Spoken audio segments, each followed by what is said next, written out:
Welcome everybody. Today we are seeing practice sheet number 7, which is on types of coupling.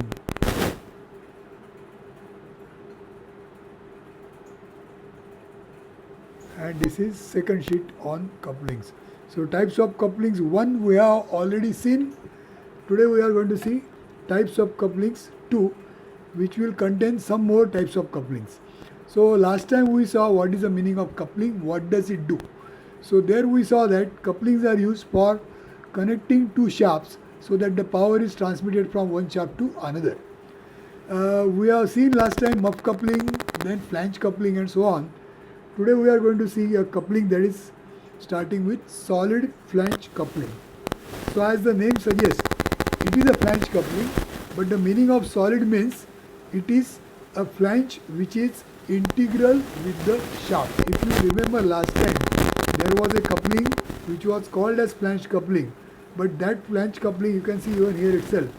This was a flange coupling, but then the flange coupling was different and the shaft was different. Now what we are going to say is that this shaft and the flange part is integral, that means it is like one piece. So if you see this figure, here you will find this is a shaft, and if you follow the section lines, you will come to know that this shaft is, end of the shaft is modified in the form of a flange. So the shaft itself is given a shape of a flange. So second shaft from the second other side also is given similar flange kind of a shape. So shaft and flange is integral. Then for the purpose of location, location means the axis of first shaft and the axis of second shaft, it should fall in exactly one line.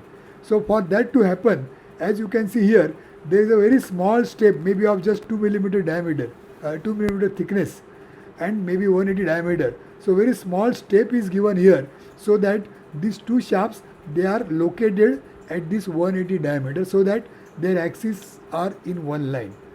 So this is as far as the alignment part is concerned. Now as far as connecting the two flanges are concerned, as you can see here, they have used a taper bolt. Like last time we have seen types of bolts. So that time we saw a bolt like this, which doesn't have head, but then the stem of the bolt like this, it is given as some kind of a taper. As you can see here, taper 1 in 15. So it is a substantial taper. So this is a broader end, this is a smaller end. So this taper bolt is fitted into this hole, and then on this side of the bolt there is a threading, and that threading is connected with the nut. So in this case, this nut is clamped with the bolt, and as you go on clamping this nut, the bolt will be pulled in this direction, and as a result the clamping will take place, meaning the two flanges, they will be connected to each other. So once this is done, now we are in a position to transmit the power from one shaft to another. So power comes, let us say, from left side. So this shaft is rotating, because of that the flange also is rotating because it is integral.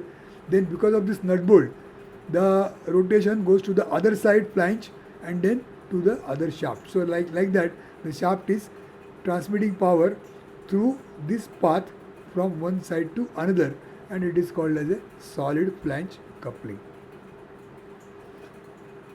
Second type of coupling here is cone friction clutch. In fact, it is called as a clutch. It is a coupling. In this case, it is working as a clutch also. Now what is the difference between a coupling and a clutch?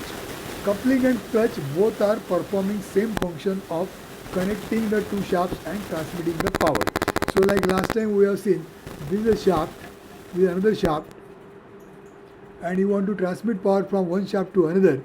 So we are using a coupling here of different types, and these couplings, maybe with a key here or whatever, these couplings are used for transmitting the power like this from one side to another, which we are seeing all the time. Now what happens, suppose while the rotation is there and while the power is transmitted, suppose for some reason this input shaft is rotating, and this shaft which is earlier rotating, you want to stop for some time. This shaft will still rotate, but for some time you want to disconnect, so that the second shaft will stop, or maybe it will reduce its speed. And again when you want to connect, that time something should happen so that again they are connected and the power transmission takes place. That means the power transmission you want to connect and disconnect as per your will, as per your requirement. Now this is not possible by any of these couplings. If you look at now this figure, this is called as a cone friction clutch. So the word clutch means that it is a coupling, it is going to transmit the power, it is going to help in transmitting the power from one shaft to another. But the difference is, whenever you don't want the power to be transmitted, at that time it is possible to disconnect. It is possible to disconnect the power, and because it is possible to disconnect the power, which is not happening in any of the earlier couplings, this is called as a clutch. So it is a coupling, but as a special case, there is a disconnection possible. So the name is clutch. So cone friction clutch. Now let us see how this happens, how the power is transmitted and how you are in a position to disconnect also whenever required. So look here, this is a shaft from left side, this is a shaft on the right side. The power from the left side shaft you want to transmit to the power on the right side shaft. Now what they have shown here is a half sectional front view. So if you see above the center line, whatever is shown here, that is shown in section, and whatever is shown below the center line, that is shown not in section. That means you can see how the assembly looks from outside. So in this case you can see both the views, how it is from inside and how it is from outside. That is because of half sectional view that is taken. Now see the details. Let us follow the section lines. So if you look at these section lines, you will see that this part is up to here. So this is something similar to a hub and a flange like last time. The difference is this hub is given some kind of a slot here, and then the flange is given a cover like this, and it has got some taper here. You can see some taper is given on the outer side of the rim of this flange. See what is fitted on the other side. On the other side again there is a hub, there is a flange. The flange is again given some kind of a rim, and the rim has got again a taper, but this time from inside. Now these tapers are matching. At the moment what is shown is the two flanges fitted on the two shafts. They are connected to the two shafts with the help of a key. You can see here, key is shown here and key is also shown here. That means key is used for connecting the shaft to the coupling, from the shaft to the coupling. So you can see the arrangement is almost similar to last time, but then the shape is different. Last time the two flanges were connected in all the cases by making use of a nut bolt, forming it as a kind of a permanent joint. Here they are not connected by nut bolts. So how they are connected? You can see here this taper shape that is given. This taper shape is going to cause what is called as a wedge action. Now what is a wedge action?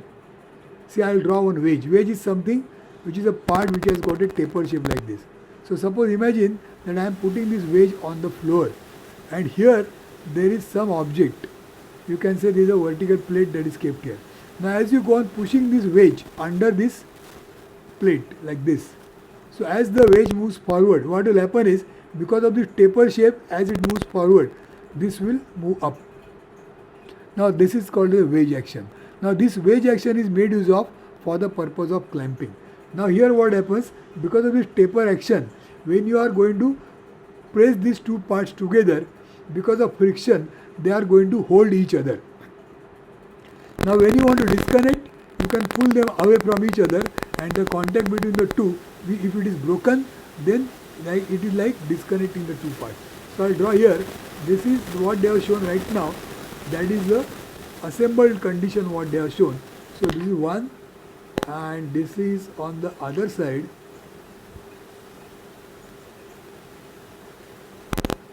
And right now it is in contact. The next figure shows what happens when it is disconnected. So when it is disconnected, what happens? This part is moving away. So now I will draw this part like this, which shows that it has moved away, and you can see here there is a space. Here there is a space, empty space. That means these two parts they are not in contact. They were in contact here, but now they are not in contact. Now because of that, even though this particular flange rotates, the transmission or the drive will not be transferred on this side because it is disconnected. So you can see one shaft is still rotating, other shaft now is not rotating. So it will slow down. If you want to apply brake, you can apply brake on this, and once you apply brake, then this can stop also. Now when you want the drive to be transmitted again, what you have to do is, you have to again make this contact. Again you have to bring this together so that the contact is made like this, and the power will be again transmitted. So this is a working of a coupling which is disconnectable. So it is called as a clutch. So the name is cone friction clutch. It is working on friction. It is not tied to each other by nut bolts. Now how the movement is carried out, this gap is created because it is moved. Now how this is moved is, in this example, this is still stationary, but this side you can see this cutout which is given here. So some kind of a lever is fitted in this slot, and that lever is going to pull this part back. So once this is pulled back, there will be space created here, and the contact is broken and the power is not transmitted. Again, when you want to make the contact, this lever is pulling this forward, and once it is pushed forward, the contact will be made. So this is called a cone friction clutch. The name clutch is because the power can be disconnected and connected whenever required.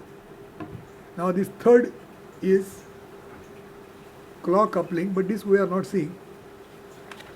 We'll go to the next page with some more figures. Here you see again a flexible flange coupling. The word flange is missing. You can add here word flange. So pin type, it should be pin and bush. Pin and bush type flexible flange coupling. So make a change in this name. Pin and bush type flexible flange coupling. So last time we have seen flange coupling. Here again there is a flange coupling. But the difference is, it is of a pin and bush type, and it is flexible. What is the meaning of flexible? Flexible means, see this connection. This is one shaft, this is second shaft, this is the axis of first shaft, this is the axis of second shaft. Now here what is happening is, this shaft axis and the second shaft axis, it is not going to remain in one line. There is a possibility that these two shaft axes, they are going to change their alignment because of vibrations, and they will not be in one line. Now when they are not in one line, all the earlier couplings what we have seen, they will not be applicable here. They will not work here because in those couplings the two flanges are connected by nut bolt, and if the two axes are, they are not going to remain in one position. Say for example, I am showing the two axes like this, and these two axes, they are having some such kind of a vibratory action, so they are not going to remain in one line. So under such condition, the nut bolts, if they are fitted here, they will break. So what they have done here is, they have provided a flexible arrangement by making use of pin and bush. Now see what they have done here. First of all, this is not a standard bolt. You can see here, this part is in the form of a pin. That means it has got different diameters. If I draw this part, I'll draw this part like this. Here there is a threading, then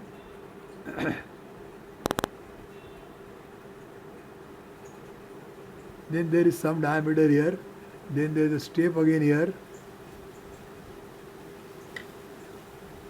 and then there is one more collar here. So you can see the threading is here, threading, and then there are some more diameters. So this diameter is fixed here, it is just stopping here. Then this is the rest of the diameter. They are showing 16 mm diameter for this part, then this is 12 mm diameter, and after that here there is a threading. Now this 16 mm diameter, this part is surrounded by, as you can see there, it is surrounded by a rubber bush. So what I have now drawn is a rubber bush.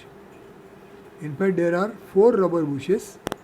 This is 1, this is 2nd, this is 3rd, this is 4th. So there are 4 rings. These are 4 rings of rubber bush, 1, 2, 3 and 4. It has got this outside diameter, this inside diameter. Inside diameter is matching with this 16 diameter, and outside diameter is matching with the hole which is made in the coupling. So you can see here, this is the flange part of the coupling. In the flange part, there is a hole. You can see here, outside diameter they have shown 30. So this diameter is 30. So a 30 diameter hole is made, and in the 30 diameter hole, these rubber bushes, they are fitted, and inside the rubber bush the pin is fitted, and then the pin has got 12 diameter, which is located here in the hole of 12 which is on this flange. So it is properly fitted, and the threading which is coming out, this threading, that threading is connected with a nut. So finally what happens, this is working like a nut bolt, and you are in a position to clamp these two flanges just like last time. Only thing is the shape of the bolt is slightly different, but basically you are making use of these nut bolts for clamping the two. What is one more difference here?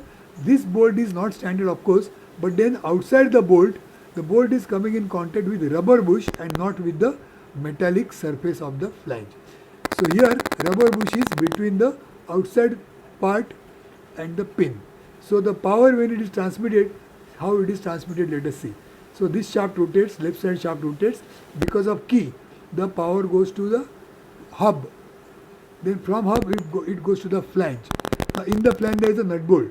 So the power goes to the other side through the nut bolt. Once it comes on this side, now it is to go to the flange, but there is a bush in between. Now this is a rubber bush, so power goes through the rubber bush to the flange.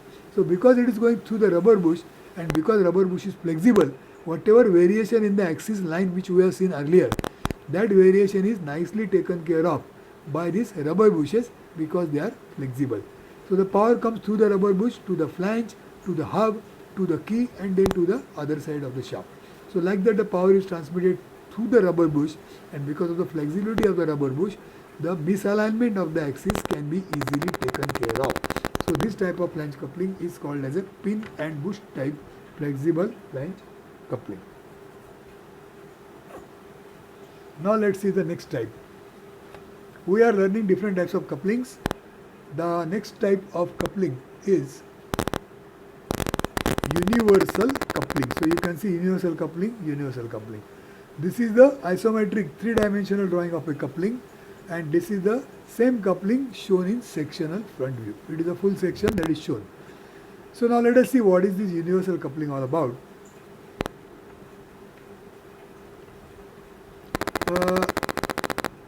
As the word says, universal, meaning that it can be used in multiple conditions.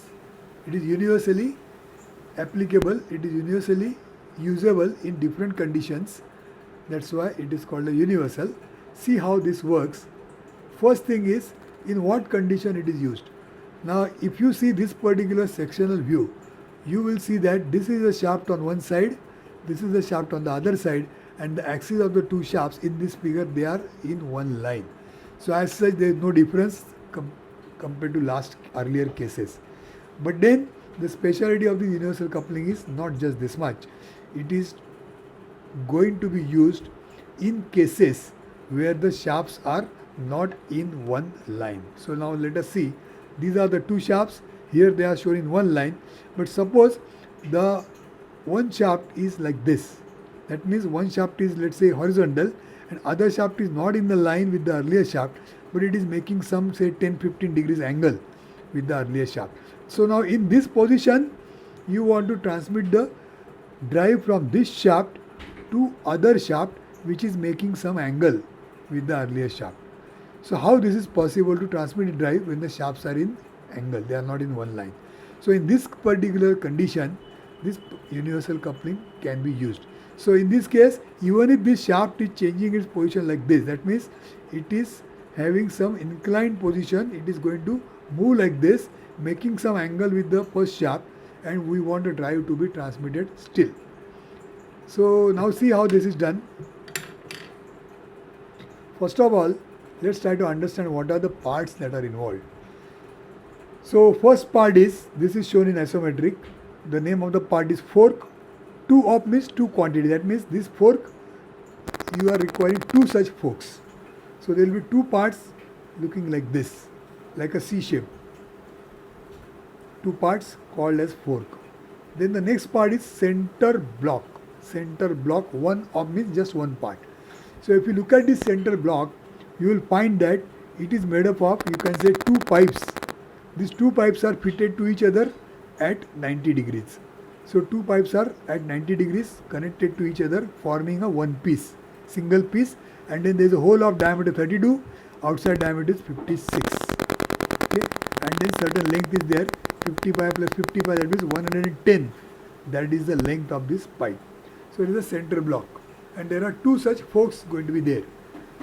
Then look at this part. This part is called as a pin and collar. It is written here pin and collar. So this is a pin. Pin has got one head here, diameter 50 head, then diameter 32, rest of the body of the pin, and then at the end of the pin here, there is a very small hole of 5 mm diameter in which a lock pin is put, and then outside that there is a collar here. So the pin and collar means this is a pin and this is a collar. So collar has got again 32 mm diameter and outside diameter is 50. So collar is just like a ring.